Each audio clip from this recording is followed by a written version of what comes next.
Hello. Hello. Hello, Anita. We're on right now. Can I please get you to state and spell your name for the record, please? Anita Krishna, Anita, last name is Krishna. And do you promise to tell the truth, the whole truth, and nothing but the truth? I do. Very good.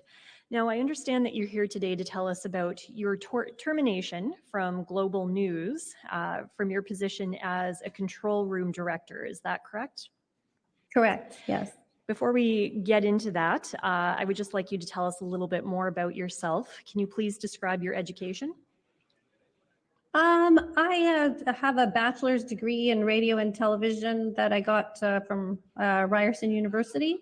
And yeah, I've taken other college courses, but I have a bachelor's in radio and television from there.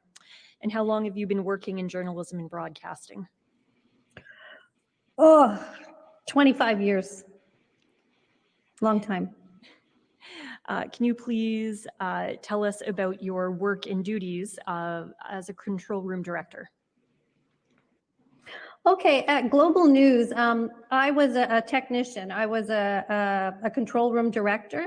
So what that means is when you're watching your newscast on TV at home, we are making the TV happen. So that's part of my job. So it's the producers line up a show and we all work out of a rundown. The software that we use there was called ENPS. And so they build the show, and what we do is we run all the elements in the show technically. So we roll the opening, the big dramatic music that says tonight on Global News, right? And then we do all the camera moves and decide what the look is, whatever the top story is. Let's say it's about a mudslide blocking traffic on a highway or something, then I'd put in pictures of the mudslide, things like that. If we're going to reporters live on the scene, I make sure that's technically all good to go. So my job is preparing the technical execution and executing a show, but I work in a newsroom. So I work alongside all the all the producers and stuff. So even though I'm in my own world, kind of lining up, kind of technically figuring out the elements I'm going to use for the show, I'm listening to what's going on in the newsroom. And I've done that type of work for 20 years or so. And how long have you been working for Global specifically? Since 1997, that's when I started there. And then I worked there for a few years, and there was a period of time right around 2001 and 02 that I started working at other stations. So I was just freelancing around different stations in Vancouver. So I worked for CTV and I worked for City TV and worked for Global and Shaw kind of all at the same time. So I did that, and then I got married, and then we moved to New Zealand, and then we came back here in 2007, and then I started working again. I picked up a little bit of work at CTV, and then I went back to Global. So, yeah. And you were working for Global in this position when the COVID-19 pandemic arrived in 2019. Is that correct? Yes, I was a director of newscasts when COVID-19 happened. Yeah. So what did you observe about the virus and how it was reported in those early days?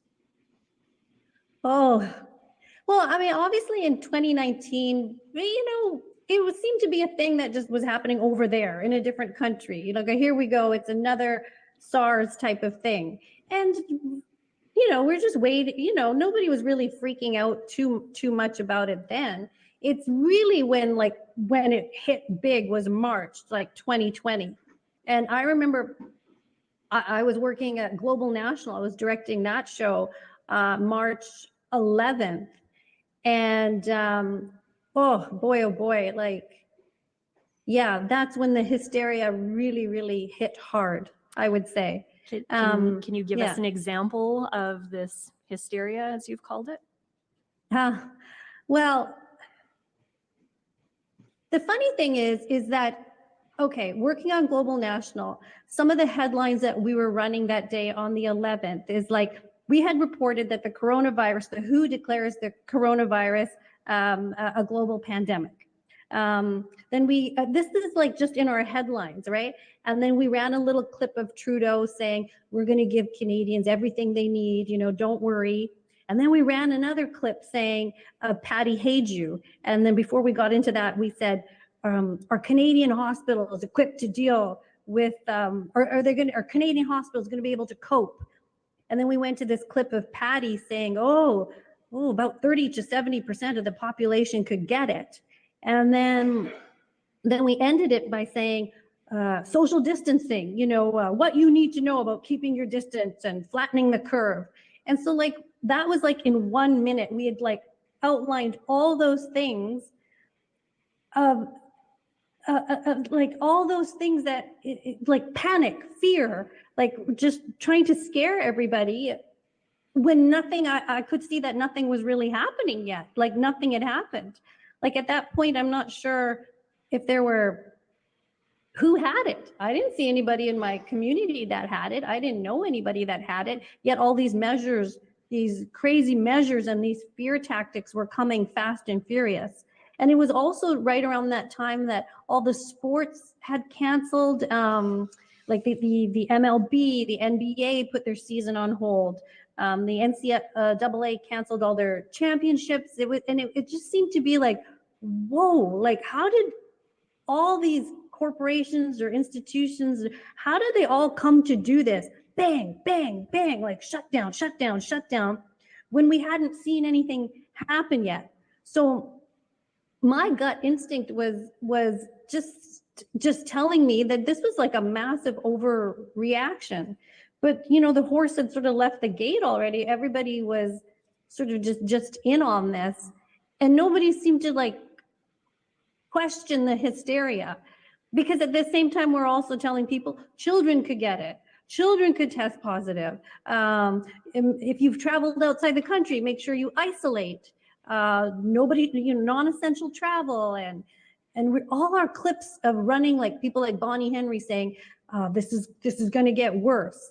Well, I didn't even see anything happen yet. So I just thought it was a massive overreaction, but everybody was just sort of going along with it.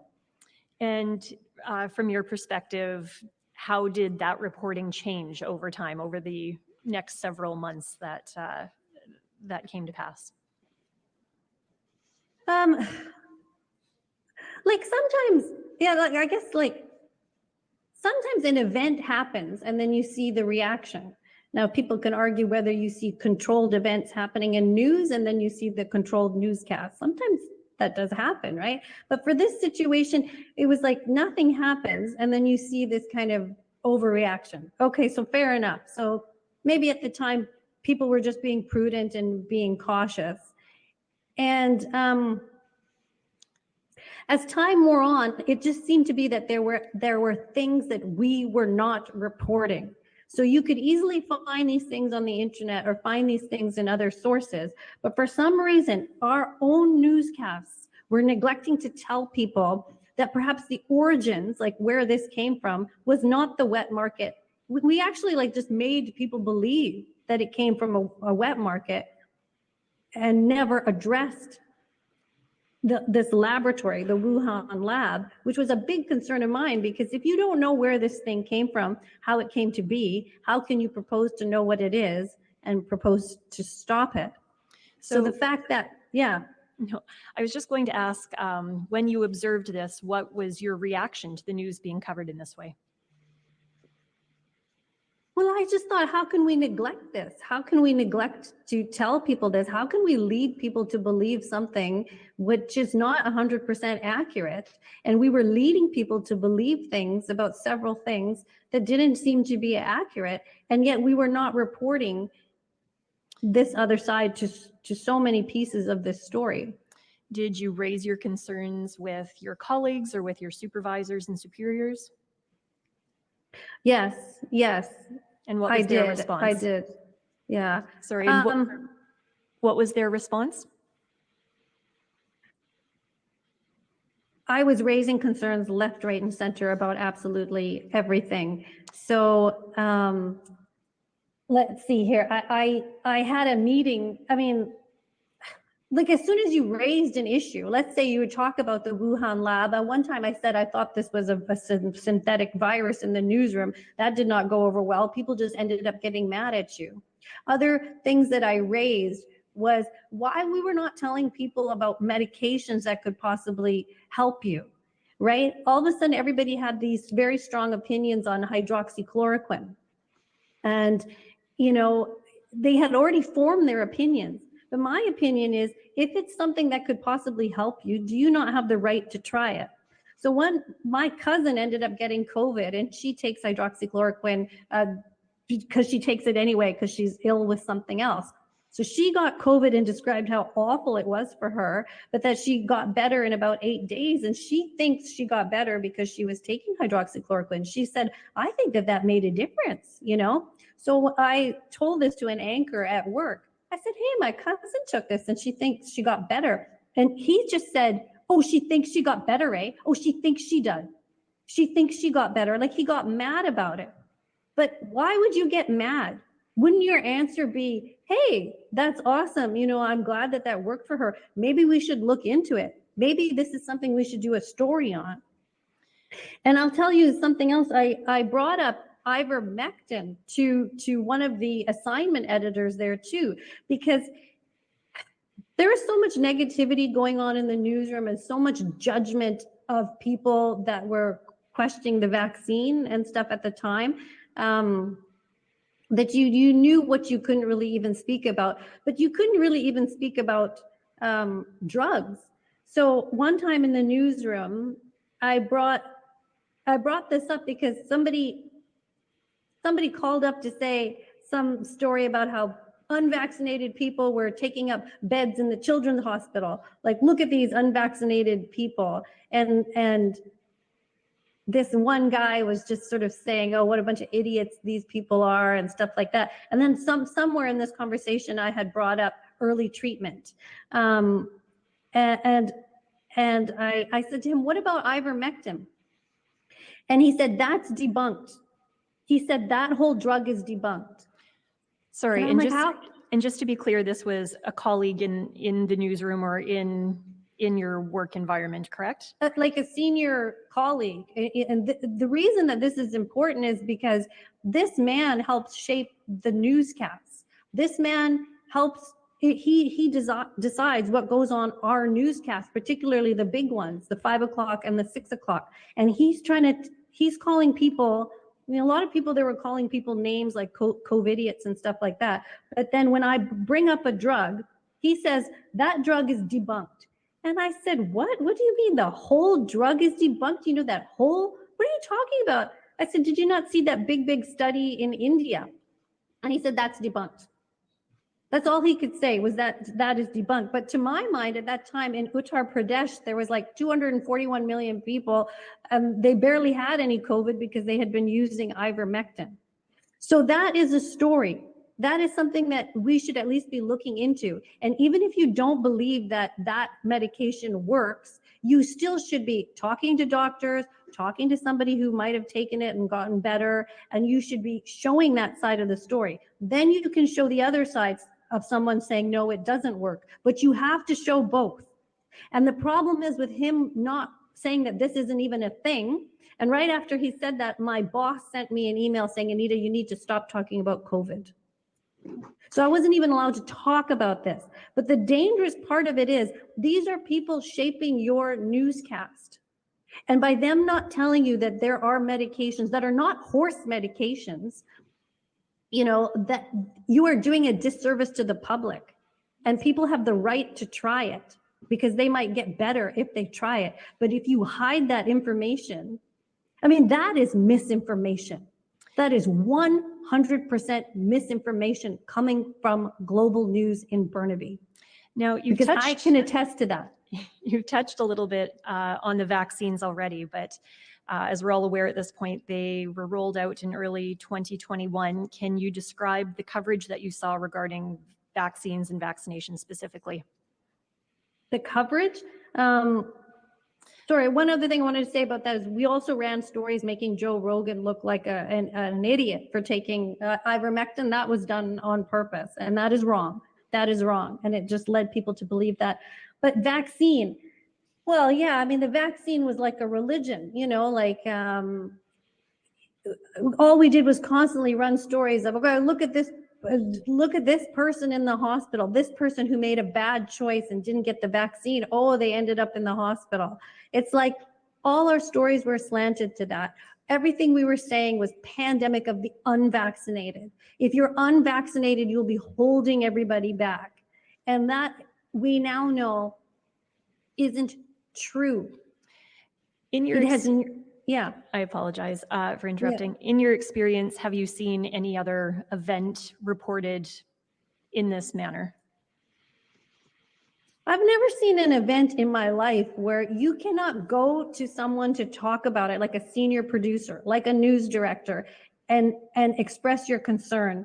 And they would be open to your concerns. You know, they would be, if you had a news tip to give someone, they would at least take it on board. They wouldn't say, no, stop talking. I don't know how many times there I was told to stop talking about something. So there's an absolute reluctance to provide accurate information and to cover things that you should be doing that could help you. All there was what I would say is propaganda that didn't speak up for people. Like we do things like on the 5 o'clock news where we would just say, and sadly, another business has shut down due to COVID. And we were not actually holding anyone to account saying, is what we're doing fair? You know, when people are using plexiglass and sitting outside, and that, you know, you can go up to the counter and order, but you can't have a waitress come to you, or you got a mask, you know, all the things that didn't make any sense. We were just shoving it in your face like it was something you needed to accept, rather than questioning, is this really making sense for a business owner, for this person's livelihood?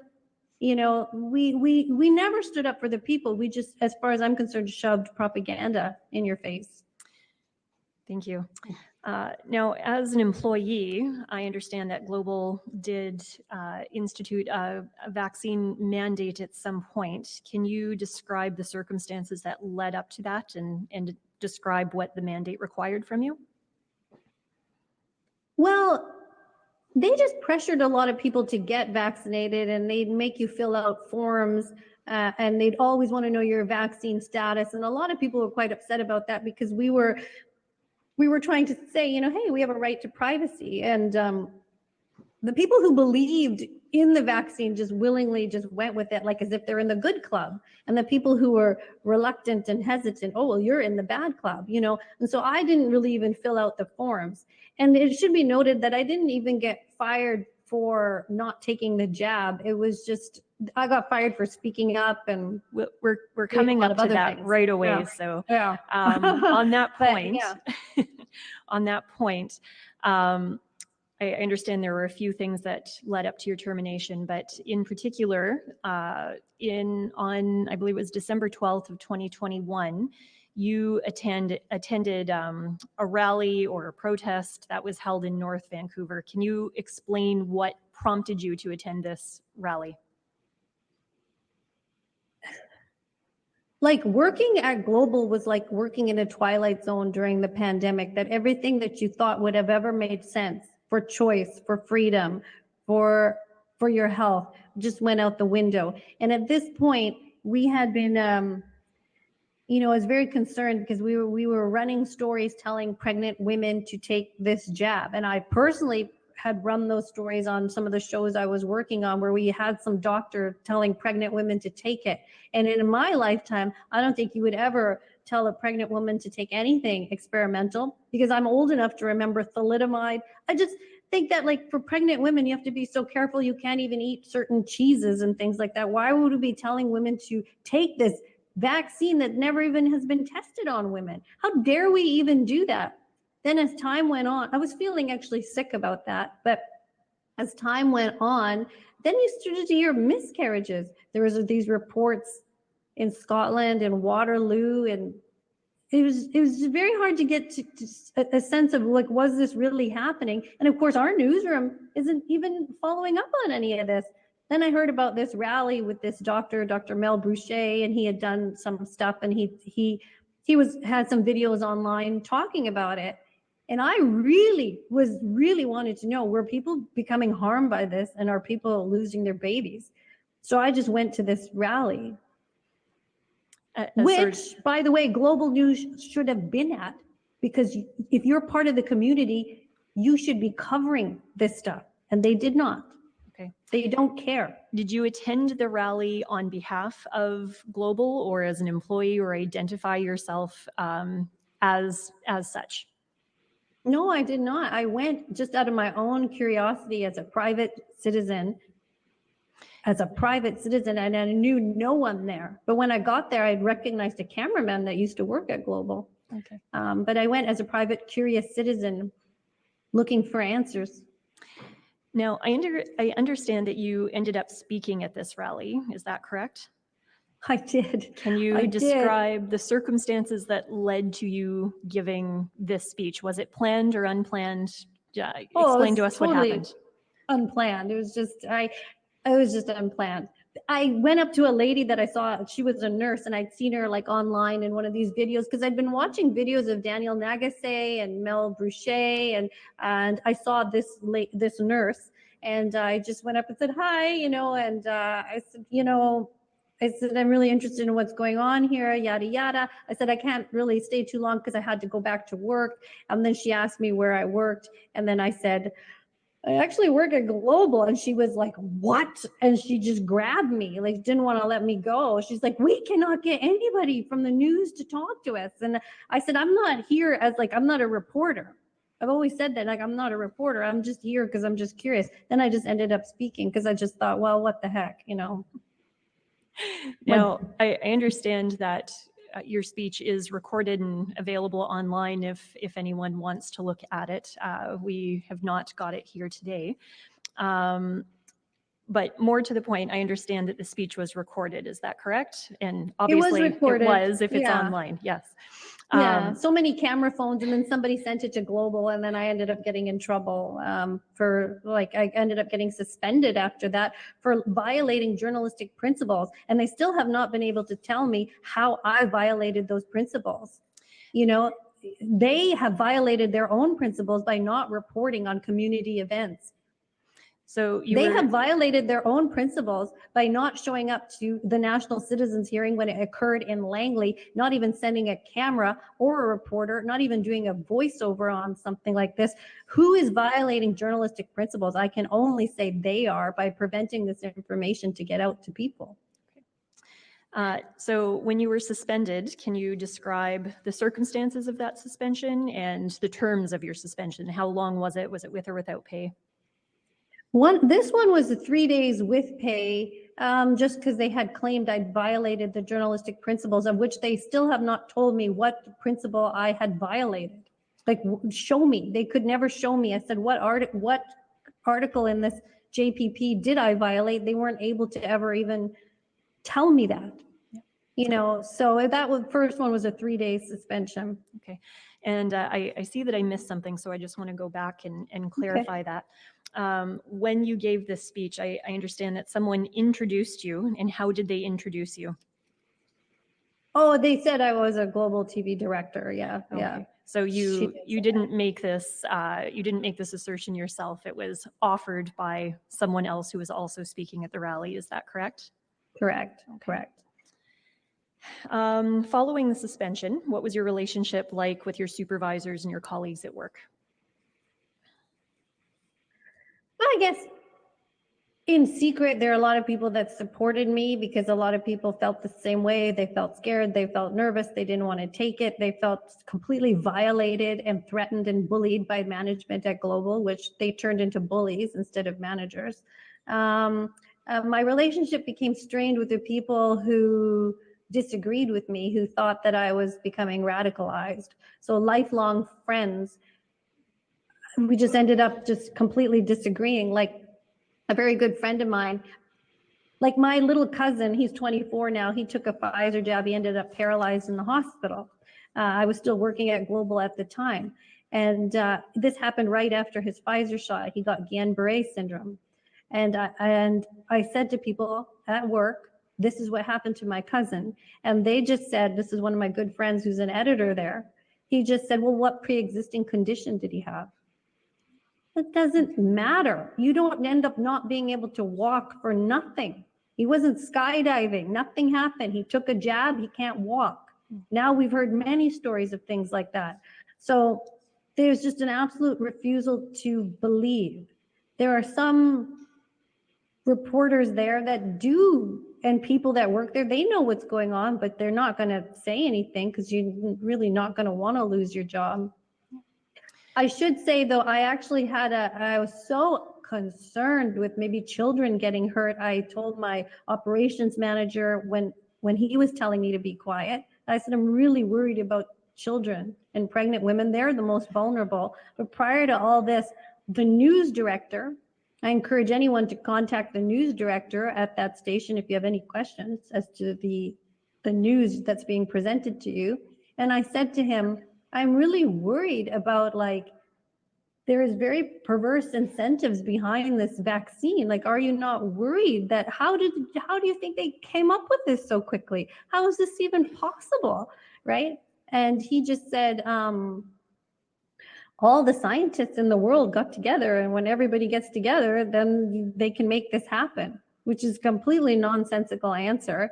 And then at the end of it, he just told me that I needed to get vaccinated. Okay. Now, I understand that you were in fact terminated. Is that correct? Yes. And what date were you terminated? January 18th, I believe. So roughly, and just for clarity, that was about not quite a month after the rally, is that right? I'm sorry, it was January 6th. Yeah, Okay. January 6th. So a few weeks really after the rally, is that right? Yeah, Okay. yeah. Oh, right around Christmas time. Can you describe what led to your termination or the reason that was given? What, I think they gave me they told me something in my termination letter, one of which was that I had violated a social media journalistic principle policy. I don't even know how. They've never even shown me what clause I've actually violated of that. And I had said that, I said, can someone ask the provincial health officer why the casinos, liquor stores, and strip clubs are open and the gyms and the churches are closed? Which is a valid question. But they fired me because on my Twitter profile, it just said Anita, Global BC Director. So I guess they felt I was putting them in sorry, some can sort you, of disrepute by asking that question. It's a valid question. sorry, just for clarity, can you repeat the tweet that you had posted in which you were ultimately terminated for? I said, can someone please ask the provincial health officer why the casinos, liquor stores, and strip clubs are open and the gyms and churches are closed? And that was it. That was the last tweet. Okay. And I understand that you were terminated with cause. Is that correct? So they say, right. That's what it says on my, actually, it doesn't even say that on my termination letter. So if anyone knows a good lawyer, please reach out to me, but it doesn't even say that on my termination letter. But they will say it was with cause. Okay. Were you eligible to apply for EI or any other benefits? No. Okay. I actually don't have any other questions. Are there any questions from the commissioners? Okay, I believe that's everything. On behalf of the National Citizens Inquiry, I would like to thank you very much for your testimony here today. Thank you. Oh, thank you for having me. Thank you very much.